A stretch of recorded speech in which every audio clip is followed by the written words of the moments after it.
बातमीचे प्रायोजक आहेत हरिओम सुपरमार्केट कळवण। आजपासून सुरू होत आहे भव्य लकी ड्रॉ ऑफर। खास गुलाबी थंडीच्या डिसेंबर महिन्यात दररोज 2 भाग्यशाली ग्राहक जिंकणार आरामदायी ब्लँकेट्स। तरी दररोज लागणाऱ्या वस्तूंची खरेदी करा आणि लकी ड्रॉ मध्ये भाग घ्या। हरिओम सुपरमार्केट, मेन रोड, कळवण। अभोण्यात भर दिवसा बिबट्याचा थरार, अखेर दुपारी 2 वाजता बिबट्या जेरबंद।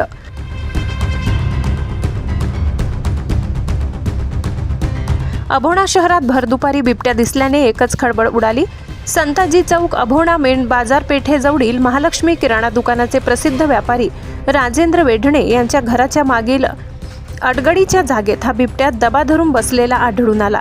शहराच्या मध्यवर्ती ठिकाणी वन्य प्राणी शिरल्याचे पहिलेच मोठे प्रकरण असल्याने नागरिकांमध्ये दहशतीचे वातावरण निर्माण झाले। घटनास्थळी कळवण वन परिक्षेत्र अधिकारी दीपावली गायकवाड, वनरक्षक रामकृष्ण दरेकर तसेच अभोणा पोलीस ठाण्याचे उपपोलीस निरीक्षक बबन पाटोळे यांच्यासह वन विभाग व पोलीस यंत्रणेने तातडीने धाव घेत सुरक्षिततेची उपाययोजना सुरू केली। परिसर ताब्यात घेऊन रेस्क्यू टीमला काम सुरू करता यावे म्हणून जमाव हटविण्याचा प्रयत्न करण्यात आला, मात्र बिबट्या पाहण्याचा मोह न आवरता शाळकरी मुले, स्थानिक व्यापारी व नागरिकांनी मोठी गर्दी केली, त्यामुळे बचाव कार्यात अडथळा निर्माण होत होता।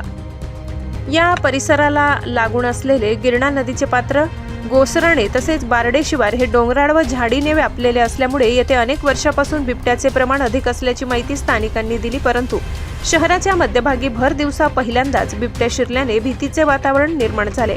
वन विभागाच्या सूत्रांनी दिलेल्या माहितीनुसार परिसरातील वाढती मानवी वर्दळ, घरांच्या मागील अडगडीचे ठिकाणे व पाळीव प्राण्यांच्या हालचालीमुळे बिबट्या शहराकडे आकर्षित होत असल्याची प्राथमिक शक्यता वर्तविण्यात येत आहे।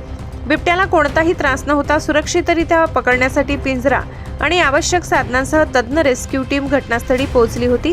घटनास्थळावर तणावपूर्ण पण नियंत्रणाखालील परिस्थिती असून 4 तासाच्या अथक प्रयत्नाने अखेर बिबट्यास पकडण्यास रेस्क्यू टीम आणि वन विभागास यश आले।